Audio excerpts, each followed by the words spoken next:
मागच्या चर्चेमध्ये पेंडिंग विषय भूमिकेचा खर्च घेण्यात आला 169च्या विषयावर आपण चर्चा करणार आहोत. माननीय महापौर साहेब 170 माफ करा 170 याच्यामध्ये चर्चा करत असताना आयुक्त साहेबांनी त्याचा खुलासा करणं गरजेचं आहे.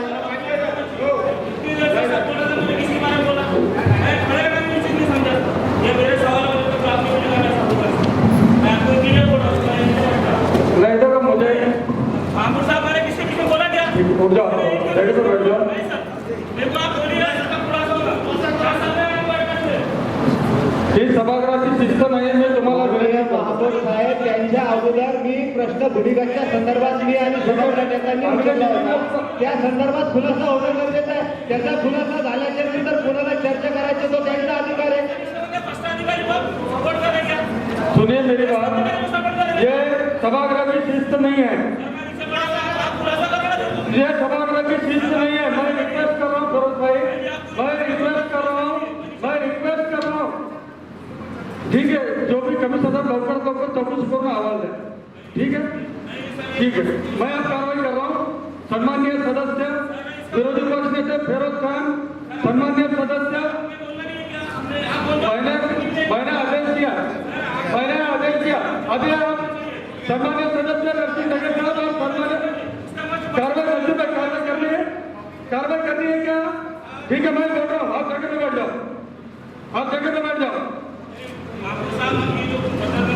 ये पद्धत मेरी तुम्हारी अच्छी है. सबका मैं मेरा घर पे काम नहीं कर रहा, कारपोरेशन का काम कर रहा हूँ. ठीक है साहब, देखता हूँ मैं. किसी के नाम पर डिटेल किसी को दे दिए उसको टेंशन नहीं रहा है. ये मामला का बड़ा कैसे ये पता लगे ये कैसे नहीं निकाला है. निकालूंगा, अच्छी बात है ना. ये बहुत बड़ा महापौर साहेब बाबू ठीक है, आयुक्त जगह पे बैठ जाओ. आयुक्त या बाबू बाकी मैं आप कार्रवाई करूंगा. मैं आप कार्रवाई करूंगा. माननीय महापौर साहेब आपण क्या चल रहा है? ठीक है. संबंधित तिन्ही सदस्यांचा आजच्या दिवसापुरता सदस्यत्व या ठिकाणी रद्द करण्यात येत आहे. बहुत अच्छी बात है. ठीक है. उसके बाद भी हम देखूंगे सर आपका. अरे देखने की बात नहीं करना. सर हमने विरोध भाई हमारा सुनने वाला मैं बहुत रिक्वेस्ट किया आपको. हमारा टाइम आया तो सुनने वाला सुनिए. ठीक है. माननीय महापौर साहेब, माननीय कमिशनर साहेब, माननीय उपमहापौर साहेब, माननीय महापौर साहेब, हो आवाज होता 20 वर्ष झाले देशमुखला नगर राजीनामाला त्यांची बदली का नाही होतो. तुम्ही बोलायचं नाही. सभागृहामध्ये तुमचा सदस्यत्व रद्द आहे. सदस्यत्व रद्द आहे तुमचं.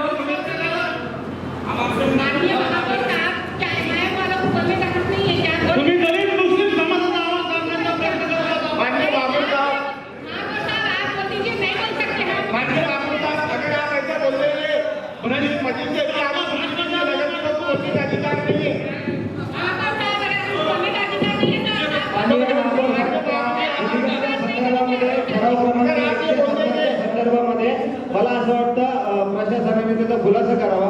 मागच्या सभेमध्ये जसं चर्चा झाली होती, तुम्ही आदेशित केलं होतं की सविस्तर प्रस्ताव आजच्या आपल्या आयुक्त यांनी तो प्रस्ताव ठेवायला पाहिजे. ऍक्च्युली आपल्याला किती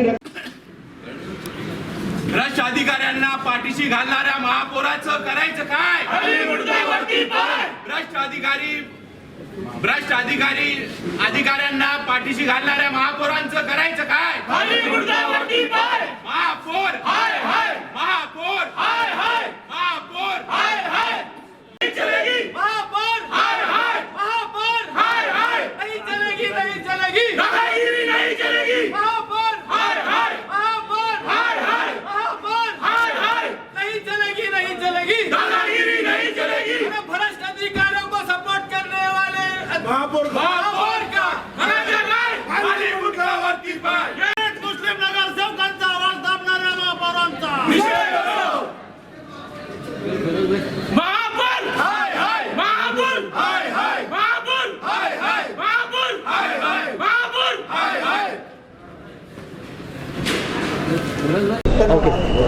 सतारा देवले परिसर में टाउन प्लानिंग डिपार्टमेंट के भ्रष्टाचार करने के लिए लेआउट और बांधकाम परवानगी दिया है। मैंने इसको बारे में शासन से निवेदन दिया और शासन ने आपको 18/10/2017 तारीख को एक लेटर दिया।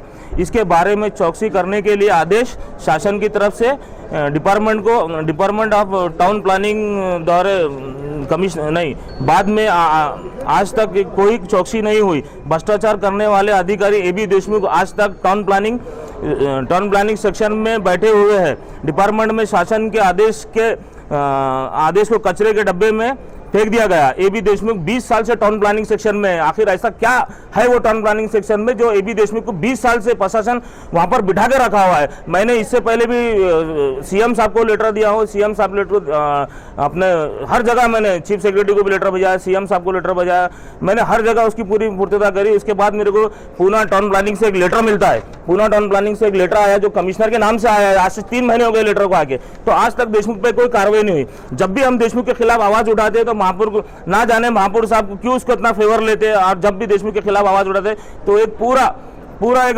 भाजपा शिवसेना के पूरे नगर के फेवर में आके खड़े होता है। आखिर ऐसा क्या है देशमुख के अंदर जो 20 साल से वो टाउन प्लानिंग में बैठे हुए हैं?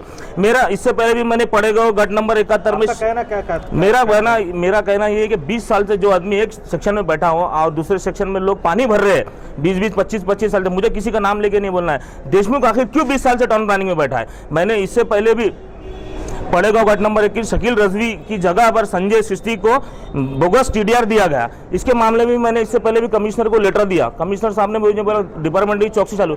आखिर ये डिपार्टमेंट की चौकसी 6-7 महीने क्यों चलती है? सीधा मामला है, कई लाखों रुपए के, करोड़ों रुपए के TDR बोगस दिए गए।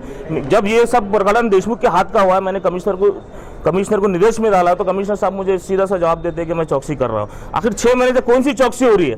देशमुख को इतना क्यों बर्दाश्त किया जा रहा है? मैंने बार बार ये महापौर साहब को भी लेटर दिया, चेयरमैन साहब को भी दिया, बाकी मैंने अपनी कानूनी कार्रवाई पूरी की हूँ, पर उसके बाद भी आज तक देशमुख के ऊपर कोई कार्रवाई नहीं हुई। MIM की भूमिका क्या है? विरोधी पक्ष में बोलता हूँ, एक मिनट अरे हम आपके पास आ रहे हैं, एक मिनट।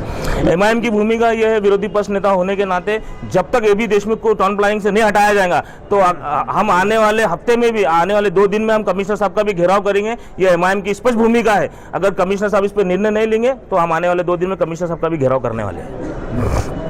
आप लोग देख रहे होंगे कि मजलिस इत्तेहादुल मुस्लिमीन जब से इस सभागृह के अंदर आई है, हमने बार कई भ्रष्टाचारों को उजागर किया है, लेकिन इन भ्रष्टाचारियों के खिलाफ न प्रशासन और न यहाँ पे चलाने वाली जो सत्ताधारी है, ये समझ में नहीं आता कि ये भ्रष्टाचार का सपोर्ट क्यों करते हैं। इससे पहले भी 98 करोड़ का हम बार इनको बता रहे हैं कि लोन उठाने की तुमको ज़रूरत क्या है, इसके अंदर कहीं ना कहीं भ्रष्टाचार हुआ और ये 98 करोड़ लोन उठाने का हमारे को पूरा मकसद बताओ, और ये जहाँ खर्चा हुआ 350 और 400 करोड़ वो भी नहीं बता रहे। आज फिरोज खान ने एक बहुत बड़ा भ्रष्टाचार जो कि स्टेट गवर्नमेंट तक पहुंचा और वहाँ से आने का जवाब भी आया कि भाई ये अधिकारी के खिलाफ में इसकी इंक्वायरी होना चाहिए, लेकिन यह प्रशासन सुनने के लिए तैयार नहीं है। करोड़ों रुपए के TDR के घोटाले हुए।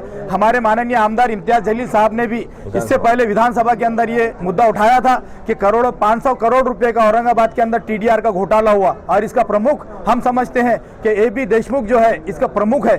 तो हमने आज AB देशमुख के खिलाफ में वहाँ पे इनसे मांग की कि AB देशमुख के खिलाफ हमारे पास ये प्रूफ है और आप इसके ऊपर कार्रवाई किए। तो महापौर साहब उसको ऐसे हल्के में ले रहे थे, तो हमने उनका विरोध जताया। तो विरोध जताने के नतीजे में उन्होंने हमारे 3 सदस्यों को आज के 1 दिन की सदस्यता उनकी रद्द की। इसका हम निषेध करते हैं, लेकिन प्रशासन को ये बात याद रखना चाहिए कि MIM पक्ष कभी भी जो भी भ्रष्टाचारी है उनके खिलाफ हमेशा खड़े रहेंगे। आपने 1 दिन की सदस्यता क्या, हमारी हमेशा की सदस्यता भी रद्द कर दिए, तो हमको कोई अफसोस नहीं होने वाला है। ये जो महापौर की जो भूमिका रही या प्रशासन की जो सभागृह में जो भूमिका रहती थी, MIM के विरोध में रहती है, ऐसा आपका हमेशा हम ये बात को भी गौर कर रहे हैं कि जब भी MIM के कोई कारपोरेटर किसी मुद्दे को उपस्थित करने के लिए खड़े होते हैं तो महापौर एक हल्के में उनको लेते हैं और कहते हैं कि जल्दी से बैठ जाइए, जल्दी से आपकी बात कीजिए, या उनका नंबर 4 या 5 नगर सेवकों के बाद में सत्ताधारियों के बाद में आता है। खैर कोई बात नहीं, आप सत्ता में है, आपके पास नंबर है, आप दादागिरी कर सकते हैं, लेकिन हमारी जो बात है उसूल की बात है, आपको उसको सुनना पड़ेगा और उसके ऊपर इंप्लीमेंट करना पड़ेगा। भूमिका क्या रहेगी हमारी आने वाली भूमिका ये है, अगर हमारी बात सभागृह में नहीं हमारी बात सुनी गई तो हम बाहर इसके खिलाफ में आंदोलन छेड़ेंगे, और इसके बाद डिविजनल कमिश्नर है, उसके बाद में ऊपर मंत्रालय है, वहां तक हम हमारी बात को पहुंचाएंगे। लोकशाही मार्ग से हम इसका जितना हो सकता है उसके खिलाफ में आंदोलन करेंगे। Thank you.